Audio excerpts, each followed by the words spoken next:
Para entender el panorama de hoy. Para conocer todos mis derechos. Para hablar de nuestros rollos. La CDH y Radio Universidad presentan Con Sentido Humano. Comenzamos.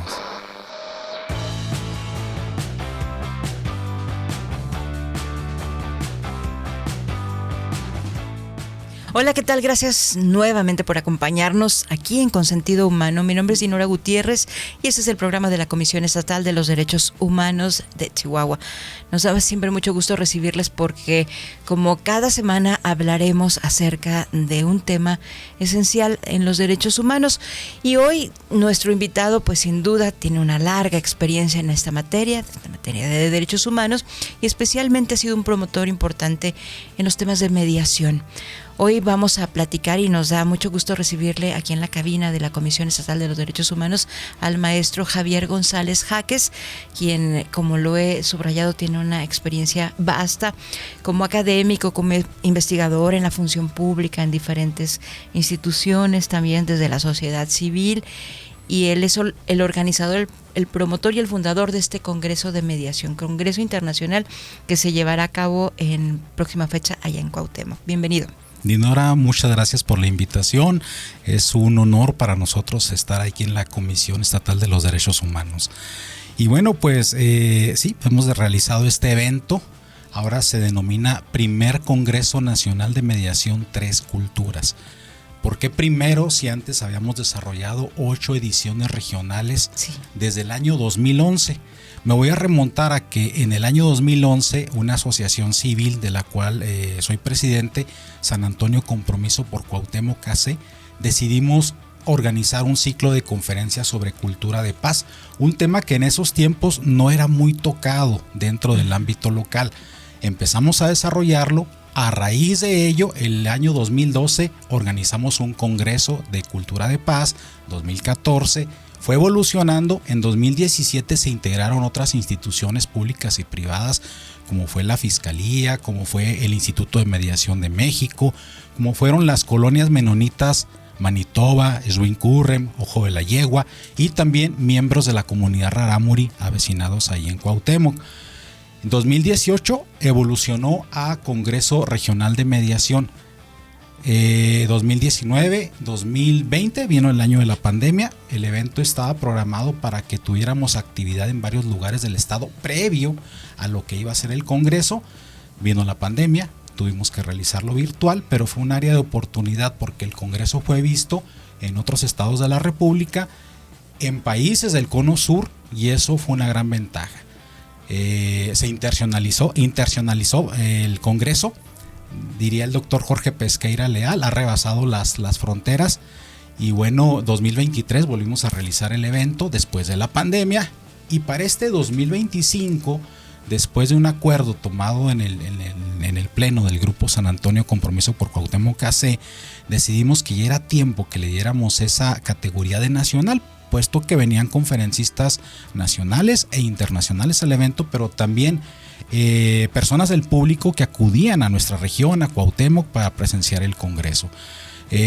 Con esa particularidad de tres culturas, porque hay otros congresos nacionales, internacionales de mediación, pero un Congreso Nacional de Mediación, tres culturas, ahora sí que solo en Cuauhtémoc. Dirían los italianos, el aceite de oliva virgen solo en Sicilia. Bueno, tres culturas sí. Solo en Cuauhtémoc. Sí, hay que subrayar este esfuerzo también. Bien lo señalaba que hay 8 ediciones de este Congreso Regional que ya conocemos, y ahora con esta edición a nivel nacional. Pero sí es importante resaltar algo que usted subrayaba en el tema de cultura de paz. No se hablaba en ese entonces cuando surge. Hoy a lo mejor está un poco más relacionado incluso en los discursos, cuando se habla en temas de no violencia o en temas quizá de temas de seguridad. A veces se piensa que hablar de paz ya es una forma de hacer paz, pero no necesariamente. Esto va mucho más allá. Todo lo que usted ha desarrollado en estos tiempos, ¿qué tanto le ha ayudado a la población a entender primero qué es un conflicto y cómo podemos mediar para que se pueda restaurar la tranquilidad en un conflicto, y luego ya con estos términos de cultura de paz? Les ha ayudado primeramente a comprender, en términos generales, que el acceso a la mediación es un derecho humano Y curiosamente, o vamos a decir coincidentemente, el primer ciclo de conferencias de cultura de paz lo tenemos en el año 2011, el año de la reforma constitucional de los derechos humanos, sí. Que bueno, ya eso es, ya lo conocemos todos, ¿no?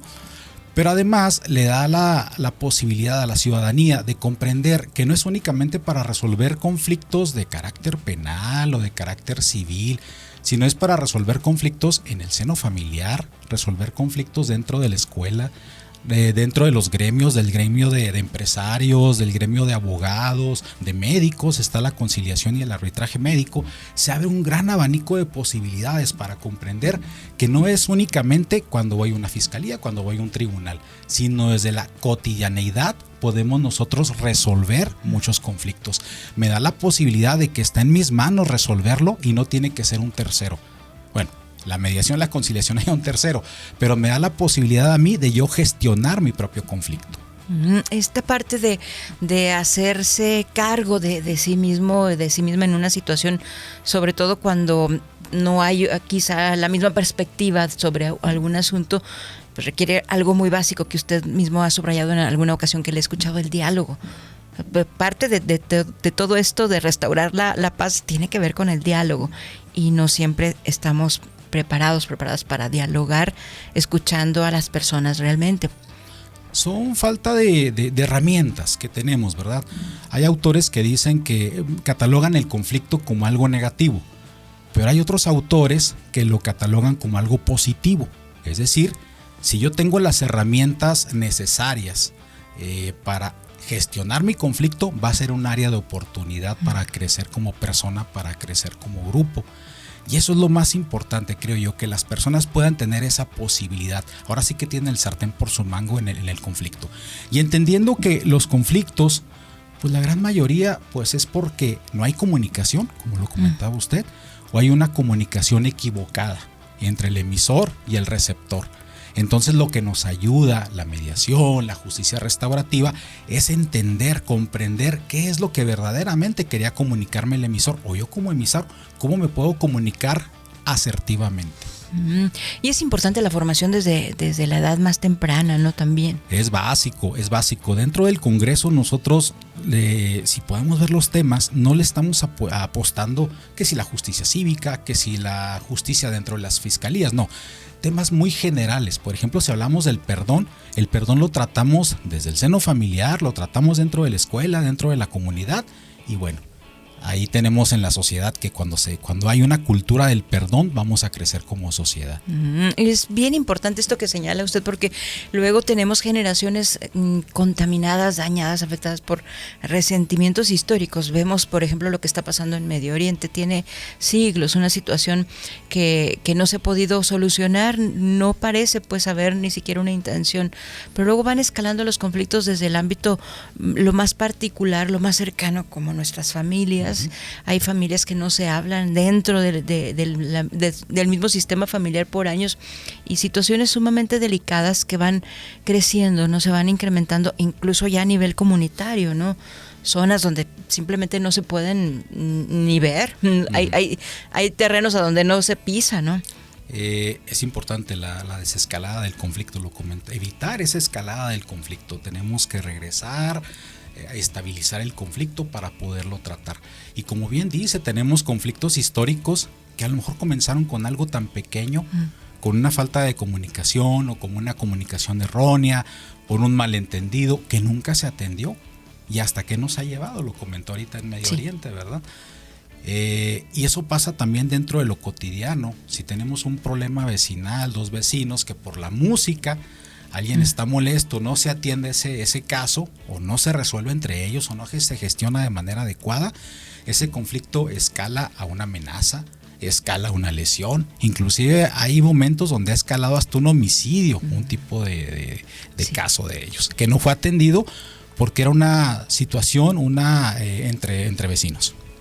Y lo vemos también en el ámbito vial, ¿no? De pronto conflictos de personas que se encuentran, se hacen de golpes por un asunto ahí, a lo mejor de que se cruzaron, se toparon un alto que no hicieron, en fin. Y ahí tenemos también un gran punto de oportunidad. Nos ha tocado también dar pláticas con agentes de vialidad, entendiendo para que ellos puedan comprender que tienen un conflicto y que tienen que desescalarlo primeramente. Las partes o los dos guiadores llegan ellos en su clímax de emociones, ¿verdad? Él piensa que el otro tiene la responsabilidad, el otro piensa que se le atravesó y no hay poder humano que lo quite de ahí. Entonces el tránsito debe aplicar técnicas, primero aplicar la plática por separado, ¿sí? ¿Para qué? Para que las partes vean que no hay un desequilibrio, que es imparcial para cada uno de los dos. Bueno, hay situaciones ahí que les platicamos a los tránsitos, les decimos, ustedes no pueden platicar con uno si no les avisan antes que van a platicar por separado, porque si ustedes se van con uno de los guiadores, ¿qué va a pensar el otro? Ya lo está corrompiendo. Eso, y sí, el pensar mal también. Si yo platico, les digo, señores, miren, están muy alterados, voy a platicar por separado con cada uno de ustedes, primero con uno y luego con otro, esa es la mejor manera. Yo les estoy avisando y él ya sabe que estoy dándole a cada uno su lugar, pero si no lo hago, yo mismo, agente vial, voy a ser generador de un conflicto, o que este conflicto puede rebasar, puede escalar mayormente y puede estallar.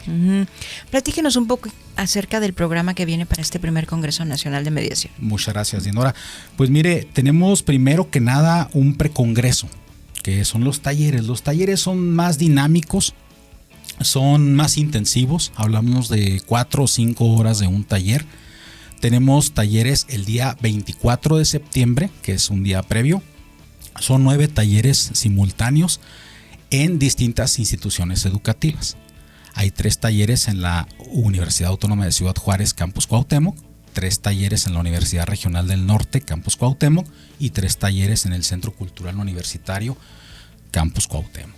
Por ejemplo, los talleres que se van a desarrollar, voy a tomar mi tumbaburro, en la UACJ es establecimiento de programas de mediación escolar. Ahorita dijo, es que tenemos que empezar desde edades primarias para tener una cultura de gestión del conflicto.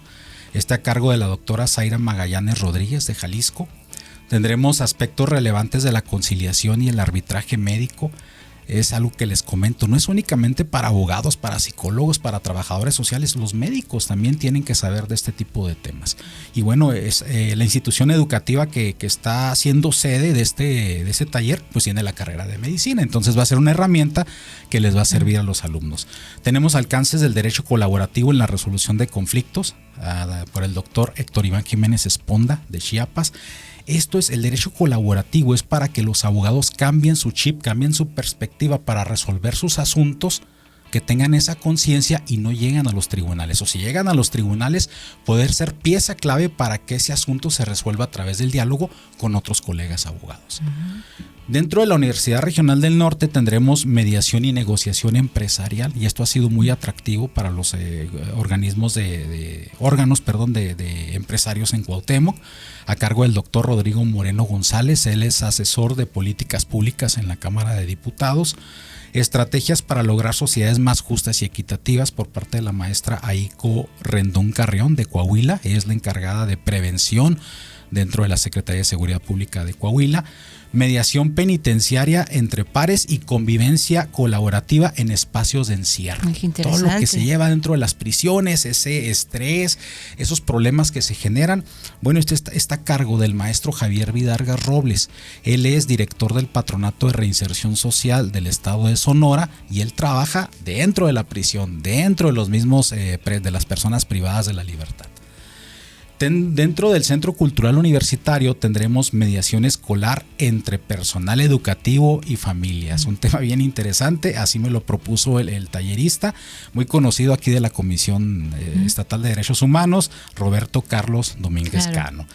Autoconocimiento, asertividad, empatía en los procesos de mediación, por la doctora Graciela Frías Ojinaga, experta en este tema. Ella viene de Chiapas, es trotamundos, ¿no? Ha estado en Ciudad de México, después se vino a vivir a Juárez y luego ahora vive en San Cristóbal de las Casas, Chiapas.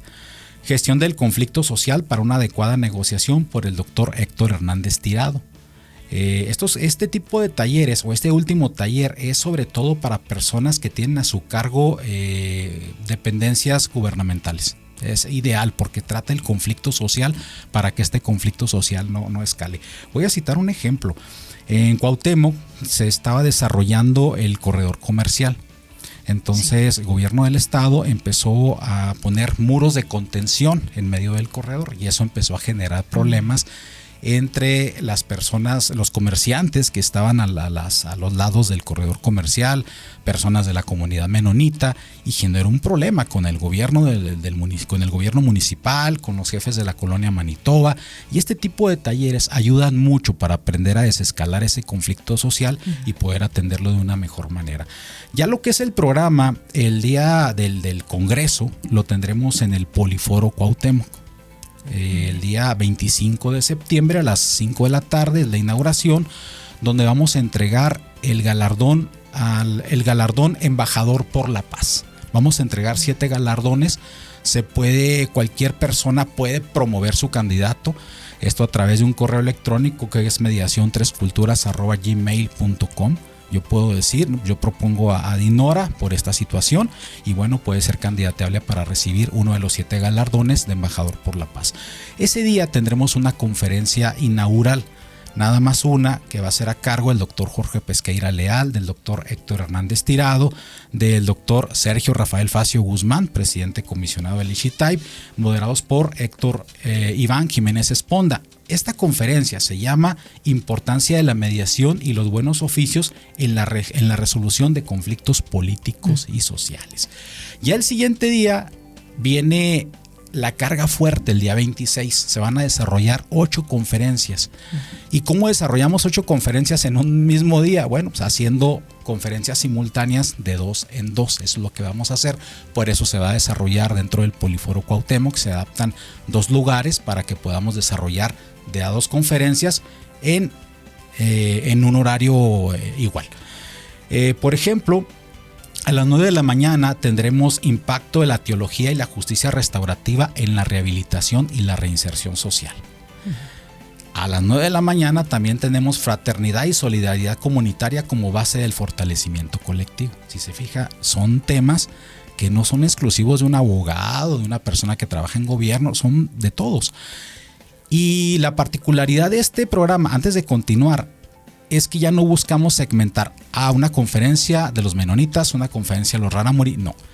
Dentro de cada uno de estos temas hay presencia de algún miembro de la comunidad menonita o miembro de la comunidad rarámuri o alguna persona que tenga que ver con ellos, como el padre Javier Ávila, el Pato Ávila. Obviamente no es rarámuri, pero ha trabajado con ellos durante años y bueno, tiene ese conocimiento que va a estar en alguna de las mesas. Todas nuestras todas conferencias son conferencias panel, no individuales. ¿Por qué? Porque esto se enriquece un poco más con los conocimientos de nuestros maestros, pero además hay debate, ¿no? Claro. Se le pone sabor. Y hay visión plural también sobre los temas. Voy a citar, por ejemplo, los de la primera conferencia: Javier Vidragas Robles, comentábamos ahorita, el Patronato de Reinserción Social; Cornelio Schmidt Friesen, es un pastor de la comunidad menonita; Diego Vargas Quesada, él es costarricense, él manejaba estos temas porque estuvo con los jesuitas; Rodrigo Moreno González, comentábamos ahorita, de la Ciudad de México, y moderados por Roberto Carlos Domínguez Cano. El tema de fraternidad y solidaridad comunitaria como base del fortalecimiento colectivo estaría Zaira Magallanes, que maneja los programas escolares de mediación en Jalisco; Anaceli Palma Loya, nuestra Master Chef México; John Leiven Chacarías, que maneja una asociación que se llama Un Sueño Realizado, obviamente menonita; el doctor Jorge Pesqueira Leal, por su labor altruista dentro del estado de Sonora, con sus albergues, con los asilos, con la Escuela de Artes y Oficios, que ellos lo dan de manera privada, ¿verdad? No como ente de gobierno. A las 10:35 tenemos el perdón en la reconciliación, en la construcción de relaciones y la reparación de comunidades rotas. Ahorita lo platicábamos. Interesantísimo, sí. Graciela Frías Ojinaga de Chiapas, Héctor Iván Jiménez Esponda de Chiapas, Javier Ávila Aguirre, y moderados por Julio César Herrera Navarro, también conocido, que es experto en mediación. Y bueno, tendremos el papel de la familia también a las 10:35 en el desarrollo adecuado del individuo. Comentamos ahorita, tenemos que ir a las bases, y aquí se encuentra también un viejo conocido de la Comisión Estatal de Derechos Humanos, el licenciado Eliodoro Juárez González, expresidente municipal de Cuauhtémoc; Rosario Ramos Oquita, de aquí Experto de Chihuahua, también en experta. mediación. Ricardo Wheeler Peters, él es pastor y es profesor del Instituto Universitario Menonita en Colonia Ojo de la Yegua, municipio de Rivapalacio. Laura Marcela Callero Subiate, de la Red de Cohesión Social, y moderados por Dolores Valencia. A las 12:30 se separan las conferencias en 4 foros de análisis dialéctico, o conocidos como mesas de trabajo, que van a generar propuestas y conclusiones. Pues nos ha tocado coincidir en algunos de ese tipo, ¿verdad? Los temas son seguridad y justicia, familia y protección a la infancia, comunidad, migración e interculturalidad, y escuela y valores. Se hace un intermedio a las 14:20, regresamos a las 16:20 con 2 conferencias. El éxito en la implementación de procesos restaurativos en el aula, rompiendo paradigmas, a cargo de Zaira Magallanes de Jalisco, Fernando Sandoval Gutiérrez, doctor, exdirector de la UACJ Campus Cuauhtémoc, Aiko Rendón Carrión de Coahuila, Roberto Carlos Domínguez Cano de Chihuahua, y moderados por Rosario Ramos Oquita. También a las 16:20 tendremos Transitando hacia un modelo de integración en comunidades multiculturales. Y aquí hago un pequeño paréntesis, porque lo que le está apostando ahora este congreso, decíamos, no es únicamente la interculturalidad, sino la integración, integracionismo. A cargo de Rosa Moreno González, abogada, intérprete Rarámuri, Héctor Fernando Martínez Espinosa, que es el vicario general de la diócesis tarahumara, Rodrigo Moreno González de la Ciudad de México, también de la Comisión de Derechos Humanos, Abdiel Yair Hernández Ortiz, que va a estar con nosotros, y moderados por el doctor Hugo Castañeda Cano, mi homólogo dentro de gobierno de lo que es el CEMASC en Hidalgo del Parral. Y finalmente cerramos las conferencias a las 17:50 con estrategias eficaces de protección a la infancia y la juventud en México. Los expertos son Gabriel Ordaz Olais de Monterrey. Él es embajador de protección a la infancia en México. Estaría también Rosela Llamada Vargas, que es la titular región norte del CIPINA en Juárez. Estaría también Héctor Iván Jiménez Esponda. Y finalmente cerramos nuestras conferencias con nueva dinámica de la vida social ante los conflictos derivados de la política migratoria. Jorge Pesqueira Leal, Rodrigo Moreno González. Estará también Marisol Borrego Gallegos, titular ahorita del Instituto de Justicia Alternativa del Tribunal de Justicia, y Jorge Abraham Ramírez Alvidrez, por su experiencia que trae con los tribunales de narcomenudeo. Y finalmente 19:30, conclusiones y clausura. Pues ese es el programa. Tuve que apoyarme en el tumbaburro. Sí, es muy ¿verdad? amplio, muy ambicioso, y seguramente tendrá mucha participación. Como bien lo señala, pues hay gran expectación. Quienes ya han tenido la oportunidad de asistir a la modalidad que se tenía regional, seguramente tendrán la intención de volver a acudir. ¿Hay posibilidad de inscribirse con anticipación? ¿Hay que acudir ahí? De hecho, es lo más recomendable que lo hagamos con anticipación. Tenemos nuestra página web de información que maneja inscripciones, toda la historia del Congreso, que es www.mediacion3culturas.org. Ahí pueden encontrar todo el espacio para inscripciones, de los talleres, de las conferencias, todo lo pueden encontrar en la página. Muy bien, ¿y habrá posibilidad de tener transmisiones en vivo de alguna conferencia? Se pretende transmitirlas a través del Facebook Live, ¿sí? Obviamente pues esas no generan una constancia. Estamos viendo la posibilidad, no me quiero adelantar, ¿verdad?, de que tengamos una modalidad híbrida por Zoom, pero veremos. Yo creo que de aquí a finales de mes podríamos resolver si contamos con la modalidad. Sería muy atractivo eso también. Es muy atractivo, pero es muy costoso además. Comprendo bien esa parte. Muy bien, maestro, pues muchas gracias por compartirnos esta información, esto que se está haciendo ahí en Cuauhtémoc, que de verdad es muy destacado. Sabemos que siempre Cuauhtémoc tiene estas actividades pioneras en muchos ámbitos, pero especialmente en este tema, porque siempre están buscando cómo le hacemos para tener una mejor convivencia. Son ejemplo a nivel nacional por esta interacción, interculturalidad que mencionaba, y ahora trascender también en esta parte tan importante que es una interrelación, y es una convivencia permanente, ¿no? Continua, no están separados, están conviviendo constantemente todas las culturas, las 3 culturas que están reconocidas y ahora con una mayor diversidad cultural, porque también hay personas que han migrado de otros estados, de otras ciudades o incluso de otros países también. Allí Cuauhtémoc ya se hizo pluricultural. Muy bien, pues muchas gracias, maestro Javier González Jaques. Gracias de nueva cuenta por acompañarnos y le invitaremos nuevamente. También si nos acerca alguna persona de las que estarán participando en el Congreso, previo a que lleguen las fechas, podríamos tener aquí a alguien más. Muchas gracias. Al contrario, el agradecido soy yo. Gracias, Dinora. Gracias a la Comisión Estatal de Derechos Humanos. Muchísimas gracias. Bien, ya usted, si desea tener contacto con la Comisión Estatal de los Derechos Humanos, si desea interponer una queja porque ha sentido que sus derechos han sido vulnerados, recuerde que nuestra página está disponible para atenderle también en línea, www.cdhchihuahua.org.mx. Puede también comunicarse al teléfono, es el teléfono de la Comisión Estatal de los Derechos Humanos, no importa desde dónde nos llame, 614-201-2990, y también puede escribirnos al correo consentidouhumano@cdhchihuahua.org.mx. Ha sido todo por hoy. Muchísimas gracias por su atención. Mi nombre es Dinora Gutiérrez y en nombre de la Comisión Estatal de los Derechos Humanos le deseo lo mejor. Hemos llegado al final de esta emisión. Pero la charla con sentido humano seguirá aquí la próxima semana. Esto fue una colaboración de la Comisión Estatal de los Derechos Humanos del Estado de Chihuahua y Radio Universidad de la UACH. Hasta pronto. Con sentido humano.